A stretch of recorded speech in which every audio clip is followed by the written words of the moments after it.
کہتا سمجھ نہیں آتی ڈاکٹر صاحب مینوں ہوندا کی ہے، میرا دماغ حاضر ہی نہیں ہوتا۔ آج یہ جو ہماری طبیعت خراب ہے نا، اس کو ایک لمحے کے لیے سمجھو۔ میرے محترم بھائیوں، آج کی میڈیکل سائنس کہتی ہے جب انسان کے موت واقع ہوتی ہے نا تو اس کے بدن سے صرف ایک چیز نکلتی ہے، اور وہ چیز کیا ہے؟ یہ جو اس کی دل کی دھک دھک ہے، یہ جو اس کی ہارٹ بیٹ ہے، یہ جو اس کی پلز ہے، یہ جو اس کی نبض ہے، میرے محترم بھائیوں یہ جو دل کی ہارٹ بیٹ ہے یہ بند ہو جاتی ہے۔ آپ نے دیکھا ہوگا وہ ای سی جی چل رہی ہوتی ہے، الیکٹرو کارڈیوگرافی، جب روح نکلتی ہے تو وہ کیا ہو جاتی ہے؟ فلیٹ ہو جاتی ہے۔ میرے محترم بھائیوں روح اس دل کی دھڑکن کا نام ہے، روح اس دل کی دھڑکن کا نام ہے۔ اور آج ہمارے ہاں کتنے لوگ ہیں جو یہ کہتے ہیں یار میرا دل گھبرا رہا ہے، میرا دل ڈوب رہا ہے، میرا دل بے چین ہے، میرا دل بے قرار ہے، میرے دل کو نہ جانے کیا ہو رہا ہے۔ کبھی سوچا یہ دل کیوں گھبراتا ہے؟ یہ دل بے چین کیوں ہوتا ہے؟ اور ایک دوسرا جملہ جو اکثر لوگ بولتے ہیں، میری طبیعت خراب ہے، مجھے سمجھ نہیں آ رہا میری طبیعت کو کیا ہو رہا ہے، میری طبیعت بے چین ہو رہی ہے، میری طبیعت میں بے قراری آ رہی ہے۔ جب انسان گناہ کرتا ہے تو میرے محترم بھائیوں اس دل کے اوپر امام ابن قیم رحمہ اللہ نے فرمایا جب انسان گناہ کرتا ہے نا تو اس کے دل پہ جو داغ لگتا ہے وہ در حقیقت اس کی روح کے اوپر لگتا ہے۔ وہ داغ کہاں لگتا ہے؟ روح کے اوپر۔ اور جب روح کے اوپر داغ لگا تو اس روح کو پتہ چل گیا اب میں واپس اپنے اصل مقام علیین کی طرف جا سکتی نہیں ہوں، بلکہ مجھے اس داغ کی وجہ سے کہاں جانا پڑے گا؟ سجین میں جانا پڑے گا۔ جب روح یہ جان جاتی ہے کہ اس انسان نے اپنے بھائی کے بارے میں جو بات کہی، اپنے دوست کے بارے میں جو بات کہی، وہ کہاں داغ لگا؟ روح کے اوپر۔ روح بے چین ہو گئی، روح بے قرار ہو گئی۔ کس وجہ سے؟ کہ اس بندے کے اس عمل کی وجہ سے اب میں واپس اپنے اصل مقام، اصل ٹھکانے جہاں سے میں آئی ہوں وہاں جا سکتی نہیں ہوں، اب مجھے اس کی وجہ سے سجین میں جانا پڑے گا۔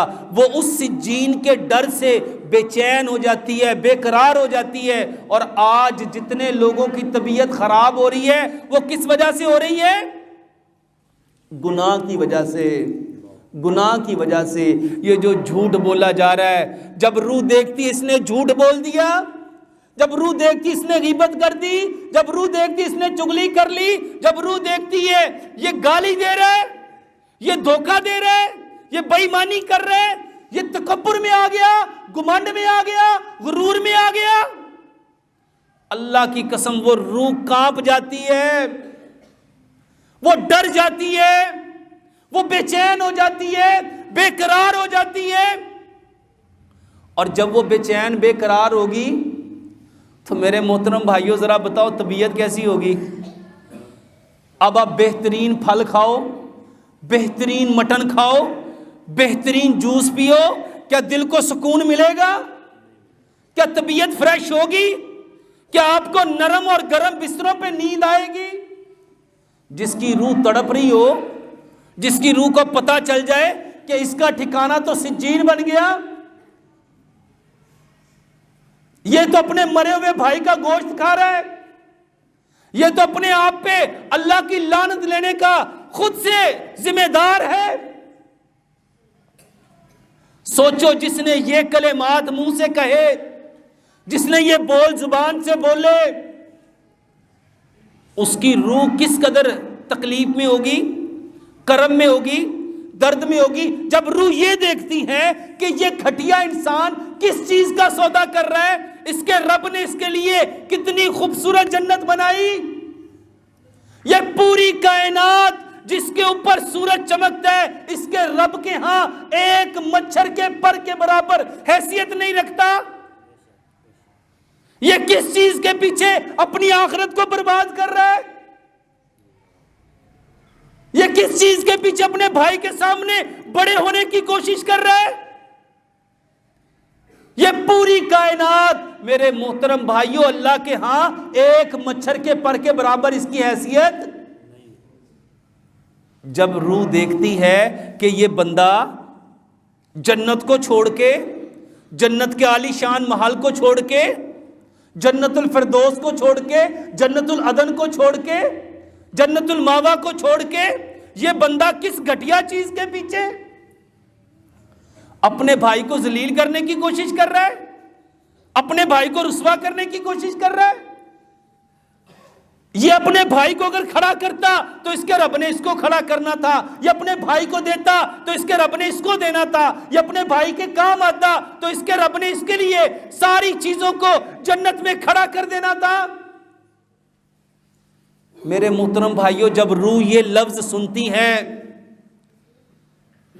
یہ بول جب انسان کے زبان سے نکلتے ہیں تو میرے محترم بھائیوں ذرا سوچو کہ اس وقت روح کی کیفیت کیا ہوتی ہے. اور آج ہم نے ان لفظوں کی باتوں کو، ان لفظوں کی تاثیر کو، ان لفظوں کی حقیقت کو جاننا، صحابہ لا یعنی باتوں کو میرے محترم بھائیوں بیان کرنے سے گریز کرتے تھے. اور آج ہم بیمار کیوں ہیں؟ ہمارے اندر بیماریاں کہاں سے آ گئی؟ بولی جا رہے ہیں، کوئی پتہ نہیں میں کیا بول رہا ہوں، میں کیا کہہ رہا ہوں، میرے بات کرنے کے پیچھے مقصد کیا ہے، اور میرے لفظوں کے اندر شدت کیا ہے، میرے ان لفظوں کی تاثیر کیا ہے. میرے محترم بھائیوں، ایک لفظ آج کس قدر شدت والے، وہ ایک شخص لفظ بول کے گیا، سب متوجہ، کتنی طاقت والا وہ لفظ ہے. میرے محترم بھائیوں ذرا سمجھو، کتنا قرآن پڑھا جاتا ہے، کتنا قرآن پڑھایا جاتا ہے، کتنا قرآن سنایا جاتا ہے.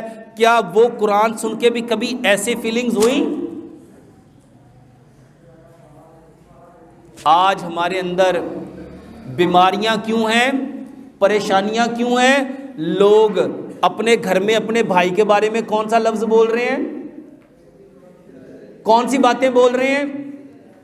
اس کو سمجھو، تقدیر کو اگر کوئی چیز بدل سکتی ہے تو وہ کیا ہے؟ تقدیر کو اگر کوئی چیز بدل سکتی ہے تو وہ کیا ہے؟ وہ دعا ہے، وہ دعا ہے. اور دعا کیا ہے؟ لفظ، بول، پکارنا. میرے محترم بھائیوں، ہم تقدیر کو بدل سکتے تھے، لیکن سچ بتاؤ کیا ہم نے تقدیر کو بدلا کہ اپنے اصل کو بدل دیا؟